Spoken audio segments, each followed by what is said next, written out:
मित्रों नमो नमः। हम Julie madam Bharti madam classes channel पर आप सभी का हार्दिक स्वागत है। मित्रों आज की कक्षा में हम आपके लिए लेकर आए हैं स्वर संधि की यड़ संधि। तो मित्रों यह है स्वर संधि का पार्ट 5 है। तो मित्रों अब तक हमने दीर्घ संधि, गुण संधि, वृद्धि संधि करा चुके हैं। यदि आपने वे सभी स्वर संधियों की क्लासेस नहीं देखी हैं तो एक बार अवश्य देख लें। नीचे डिस्क्रिप्शन बॉक्स में प्लेलिस्ट के लिंक दिए हैं। ऋण संधि क्या है, होती कैसे है, ऋण संधि का नियम क्या है, सब कुछ डिटेल में बताएंगे, उदाहरण भी बताएंगे इम्पोर्टेंट। तो यदि आपने अब तक चैनल को सब्सक्राइब नहीं किया है तो निःशुल्क हिंदी, संस्कृत और इंग्लिश पढ़ने के लिए भारती मैडम क्लासेस चैनल को सब्सक्राइब कर लें। जल्दी से बेल आइकन बटन दबाकर ऑल पर क्लिक कर लें जिससे कि हमारे नए क्लासेस के नोटिफिकेशंस आप तक पहुंच सके। तो चलिए मित्रों आज की कक्षा प्रारंभ करते हैं। ये देखिए यण संधि। तो मित्रों आपने देखा क्लास में दीर्घ संधि हुई, फिर गुण संधि कराई, फिर वृद्धि संधि कराई और अब यण संधि। तो इसलिए क्योंकि जो दीर्घ संधि है, कौन सी संधि, दीर्घ संधि, गुण संधि, ठीक है, और वृद्धि संधि, तो ये सब संधियां जो हैं इनके नियम जो हैं थोड़े से समान थे, अब थोड़े से अलग हो जाएंगे यण संधि में। तो कैसे अब बताते हैं। परिभाषा देख लीजिए यण संधि की। यदि ई उ ऊ यानी कि छोटा ई बड़ा ई, छोटा ऊ बड़ा ऊ और री के बाद कोई भिन्न स्वर आए तो ई को यानी कि छोटी ई बड़ी हो, कोई भी ई हो उसको या हो जाएगा। नियम क्या कह रहा है, ई को या हो जाएगा। ऊ कोई भी ऊ हो, छोटा हो बड़ा हो, यानी कि छोटा बड़ा या ह्रस्व और दीर्घ कह सकते हैं, तो उसको वा हो जाएगा और री को रा हो जाता है। यण संधि कहती है ई प्रारंभ में होना चाहिए, यानी कि दो शब्द होते हैं संधि में, और संधि कहाँ होती है बताया था आपको, दो वर्णों के बीच में। तो दो शब्द होते हैं तो कहाँ से संधि टूटती है, यानी कि संधि विच्छेद कहाँ से होता है, जिनका अपना अपना दोनों एक अर्थ होता है। तो ठीक है, अब जो पहला वाला शब्द है उसका जो अंतिम वर्ण होता है उसी में संधि होती है ना, और दूसरे शब्द के प्रारंभ के वर्ण में संधि होती है। तो ये कह रहे हैं कि यहाँ पहले ई होना चाहिए या फिर ऊ होना चाहिए, यानी कि ई छोटी ई या बड़ी ई होनी चाहिए, या फिर होना चाहिए छोटा ऊ या बड़ा ऊ, या फिर हो री, और बाद में क्या आए, बाद वाले शब्द में असमान स्वर आए, यानी कि कोई भी स्वर हो। अब तक आपने क्या पढ़ा मित्रों कि पहले वाले शब्द का जो अंतिम वर्ण होता था वह कैसा हो, आ हो। दीर्घ संधि में पहले, गुण में और वृद्धि संधि कहती है पहले आ ही आएगा, उसके बाद असमान स्वर होगा। ठीक है, यानी कि स्वर कौन सा हो, पहले शब्द में आ हो और बाद में असमान स्वर हो, तब दीर्घ संधि, गुण संधि, वृद्धि संधि होती है। लेकिन यण संधि यहाँ पर थोड़ी सी बदल गई। ये कहते हैं हमारे यहाँ तो पहले ई उ री होना चाहिए पहले वाले शब्द के अंतिम वर्ण में, यानी कि पहला वर्ण कैसा होगा, ई होगा, ऊ होगा या री होगा, ह्रस्व हो चाहे दीर्घ हो। यानी तो ई पहले होना चाहिए, ऊ पहले होना चाहिए, री पहले होना चाहिए, उसके बाद कोई भी असमान स्वर आए तो ई को या हो जाएगा, ऊ को वा हो जाएगा और री को रा हो जाएगा। समझ आ गया? नहीं समझ आया, बहुत अच्छे से आपको समझ आ जाएगा जब हम आपको उदाहरण कराएंगे। ठीक है, तो ये देखिए जब ई के साथ कोई अन्य स्वर हो तो या हो जाता है। इसके उदाहरण अब आप देख लीजिए कैसे।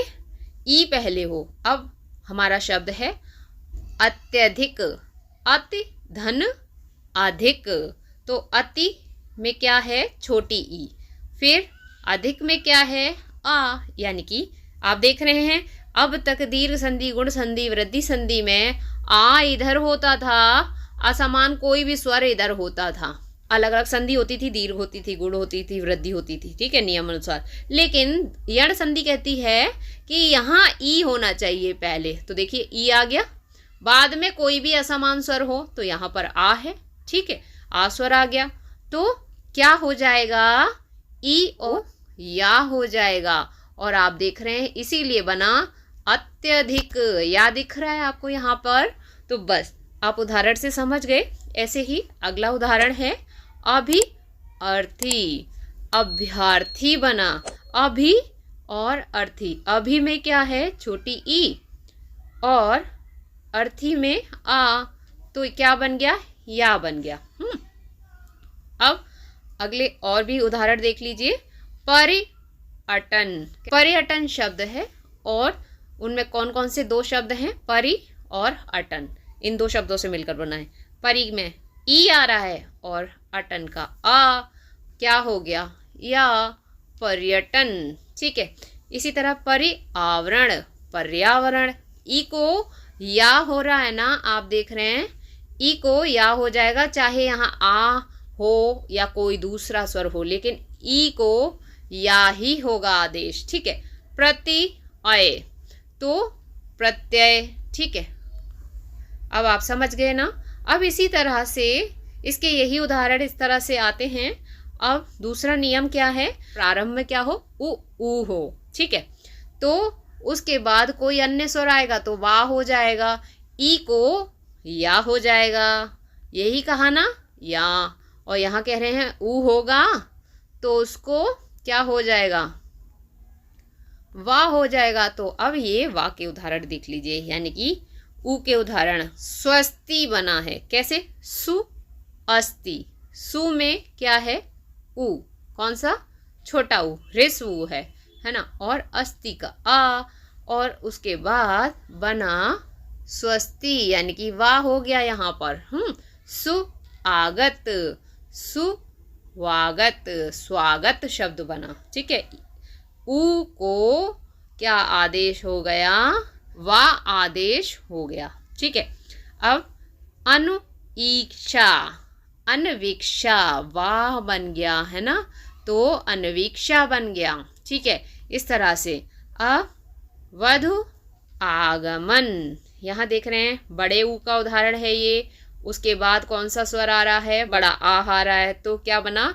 वधवागमन। अब देखिए इसी तरह अनुअय, अनुवय, क्या हो गया? वाह, यानी कि यहाँ भी वाह, यहाँ भी वाह और यहाँ भी वाह। क्यों हुआ? क्योंकि पहले ऊ है, यहाँ पर छोटा ऊ है, यहाँ पर बड़ा ऊ है, यहाँ पर छोटा ऊ, इस तरह से। और उसके बाद क्या आ रहा है? यहाँ पर बड़ी ई, बड़ा आ।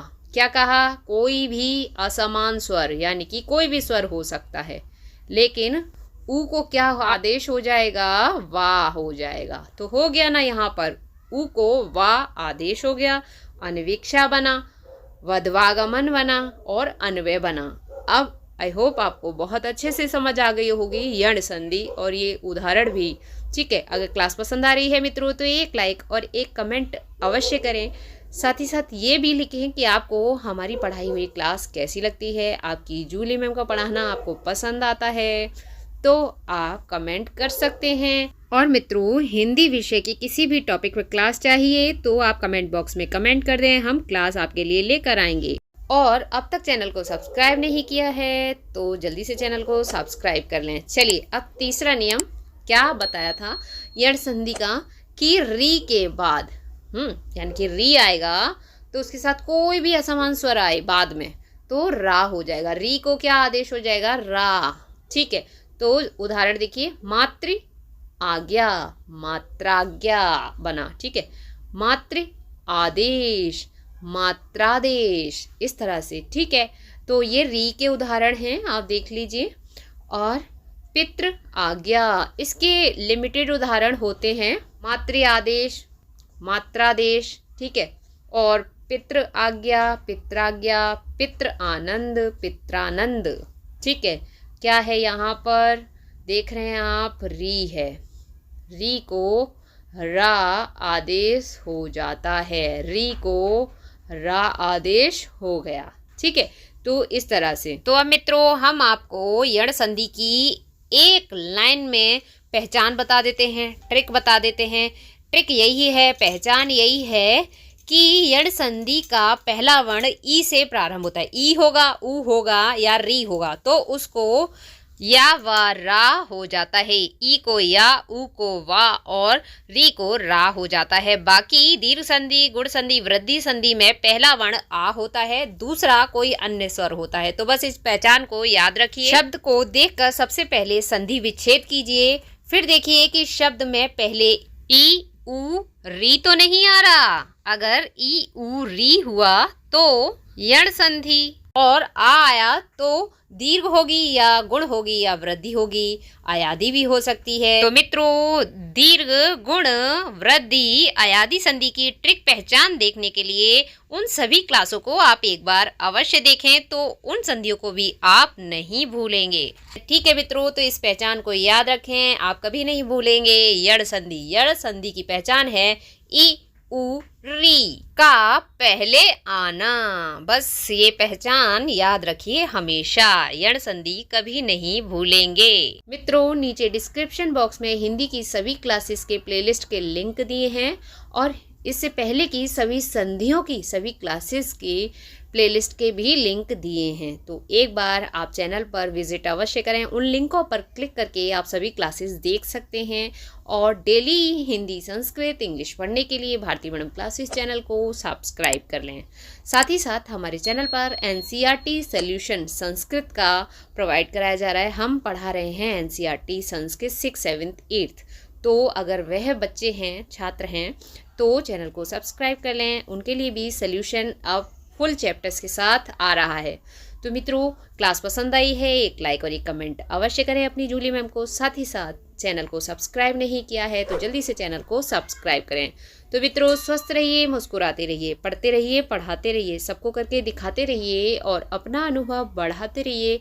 मित्रों, आज की कक्षा में इतना ही। आज की कक्षा देखने के लिए बहुत बहुत धन्यवाद। कल फिर मिलते हैं इसी प्रकार की एक नई कक्षा में अगली अयादि स्वर संधि के साथ।